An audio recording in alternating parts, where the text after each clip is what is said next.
Isa akong crew sa maliit na fast food dito sa Cebu. Pag maraming customer, umaabot ako hanggang alas 7 ng gabi. Nasa harapan ng paaralan ang lokasyon ng aking pinagtatrabahuan. Bago ako dumating ng bahay, bumibili muna ako ng isda kay Tatay Romeo. Lahat ng mga nakakakilala sa kanya ay tatay ang itinatawag. Bumili ako ng 1 kilong isda, gaya ng aking nakagawian. Matapos makapagbayad, naglakad na ako pauwi sa amin. Bihira na ang mga sasakyang dumadaan pag ganitong oras. Hindi naman masyadong malayo ang aming bahay mula sa pwesto ni Tatay Romeo. Pagdating sa bahay, inabot ko kay nanay ang nabiling isda matapos kong magmano. Tumuloy ako sa silid upang magpalit ng damit saka bumalik sa kusina. Nadatnan ko si nanay na nililinis ang nabili kong isda. Tamang-tama anak, bukas bibisita ang lola training mo kasama ang iba mo pang pinsan. May mapapaulam na tayo sa kanila. Dito raw pala sila matutulog dahil maaga daw silang dadalaw sa puntod ng iyong ama. Mabuti naman nay at naisipan ni lola na bumisita. Hindi ba siya mahihirapan sa pagbiyahe? Sus, hindi naman malayo ang San Vicente sa lugar natin. Natatawang sabi ni nanay. Kung sa bagay, bibili ako uli ng isda bukas nay. At saka po mag-grocery ako bukas pagkatapos ng trabaho. Hanggang 1:00 lang ng hapon ang aking duty eh. Tumango si nanay sa aking sinabi. Excited ako sa pagbisita ni lola. Matagal-tagal din itong hindi nakapasyal sa bahay. Maaga akong umalis upang maabutan ko pa ang unang bus na dadaan sa may waiting shed. May nakita akong 2 dalagitan na naglalakad palapit sa aking kinaroroonan. Ngumiti ako sa kanila na sinuklian naman ang dalawa. Dinig ko ang usapan nila tungkol sa umano na bangkay na natagpuan sa kabilang barangay. Wakwak daw ang tiyan nito at nawawala ang mga laman loob at tuyo ang katawan na tila naubusan ng dugo. Kinilabutan ako sa narinig. Hindi ko namalayan na huminto pala ang bus sa harap ng waiting shed. Bumusina ito dahilan upang magising ang aking diwa. Marami na ang mga customer nang dumating ako sa fast food. Pumunta na ako sa aking pwesto at sinimulang kunin ang mga order ng customers. Bandang alas 12 ng tanghali, dumating na ang kapalit kong cashier. Inabot ng manager ang aking sahod. Sumakay ako ng jeep at pinahinto sa warehouse. Naggrocery ako ng mga kakailanganin sa bahay at pati na rin sa sarili ko. Dumaan din ako sa palengke upang mamili ng karne at iba pang pansahog. Nagtaksi na ako, pauwi nang sa ganun, hindi ako mahirapan sa pagbitbit ng mga pinamili ko. Sinalubong ako ni nanay at tinulungan akong ipasok ang mga pinamili ko. Kinabukasan, maagang dumating si Lola Silvia. Marami itong dalang pasalubong. Hindi nawawala ang bibingka at biko. Alam talaga ni Lola na paborito namin ito, lalo na pag si Lola na ang gagawa. Nagmano ako sa kanya at ilang kamustahan din ang aming ginawang magpipinsan. 3 araw silang mamamalagi sa bahay bago uuwi sa kanila. Tamang-tama at bukas wala akong pasok sa trabaho. Tinulungan ko si nanay na magluto ng ulam. Nag-ihaw ako ng karne dahil hindi ako nakabili ng isda kahapon sa pagmamadali. Bukas na ako bibili ng isda sa pwesto ni Tatay Romeo. Habang kumakain, masaya kaming nagkukwentuhan tungkol sa mga ganap sa buhay. Naiyak pa si Lola nang sariwain ang mga mabuting gawa ni Tatay. Inatake ito sa puso at hindi na naagapan. Inalo ni nanay si Lola, samantalang ang isa kong pinsan ay nagbiro upang aliwin ang aming abuela.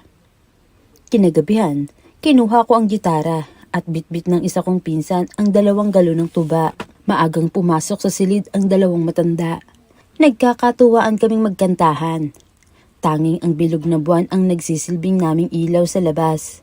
Mga lumang kanta ang aking tinugtog gamit ang gitara. Tulad ng dati, noong maliliit pa kami. Masaya kaming nagkakantahan habang sinasabayan pa ng pag-inom ng tuba. Malalim na ang gabi, ngunit hindi pa kami tumigil sa kakakanta. Sinusulit namin ang oras na magkasama kami. Sa 3 taon na namayapa si Tatay, ngayon lang ulit kami nagkasama ng mga pinsan ko at ni Lola. Tama nga ang sinabi nila.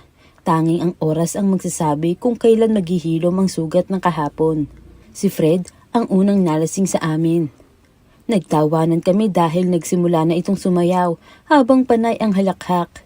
Nasa ganoon kaming pagtatawanan nang may isang lalaki ang huminto sa aming harapan. Mga iho at ineng, bili kayo ng isda. Mura lang ito at masarap na ipulutan dyan sa iniinom nyo.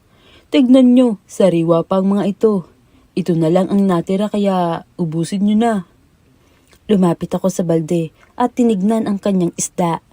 Totoo ang sinabi nito. Napakasariwa pa talaga ng mga isda at buhay pa ang mga iilan. Magkano po ba ang 1 kilo ng isda, Manong?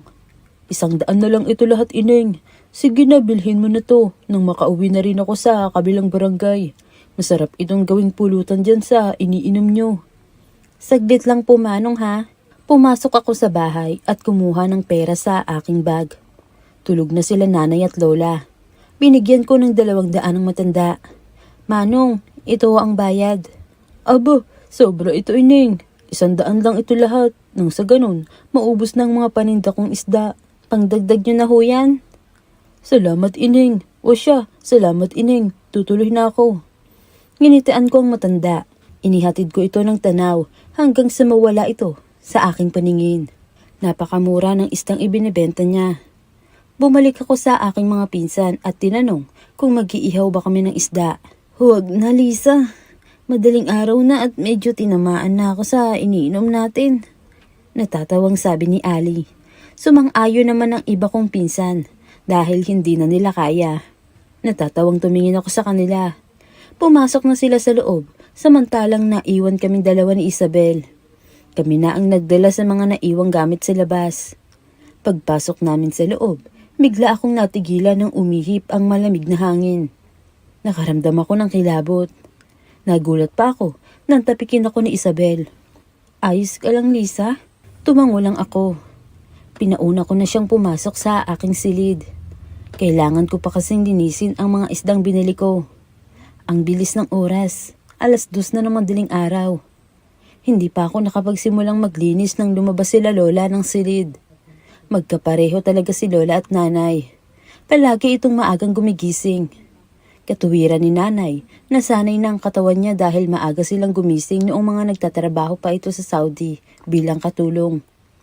Ano yan, apo? Ipinakita ko kay lola ang isda na nasa palanggana.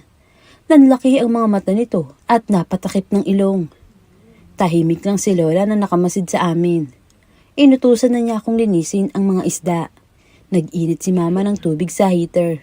Kukuhanin ko na sana ang hasang ng isda, ngunit nagtaka ko kasi walang hasang. Tinignan ko ang iba pang isda at lahat ng mga ito ay walang hasang. Tinanong ako ni lola kung anong problema. Kumuha ako ng isda at pinakita sa kanya. Napailing ito nang makita na walang hasang ang isda. Inutusan ako ni lola na kumuha ng 3 kalamansi. Mabuti na lang at may kalamansi pa sa ref. Hiniwa ko ang 3 kalamansi at ibinigay kay lola. Agad naman niyang pinataka ng isda. Bigla itong umusok at may masangsang na amoy. Nag-iba ang kulay ng isda hanggang sa maging isang kamay. Muntik na akong masukan nang makita ang kamay at mga uod na nagsisilabasan. Pati si nanay ay nagulat din sa nakita. Dilibing ko na lang ang mga isda kasama ang kamay sa bakanting lote sa kabila. Nang magising ang aking mga pinsan, agad kong ikinuwento ang nangyari sa isda. Mabuti na lang at hindi namin niluto ang isda. Kung hindi, tiyak na nahawaan na kami. Mula noon, hindi na ako bumibili ng isda o kahit anong pagkain kapag hindi ko kakilala ang nagbebenta.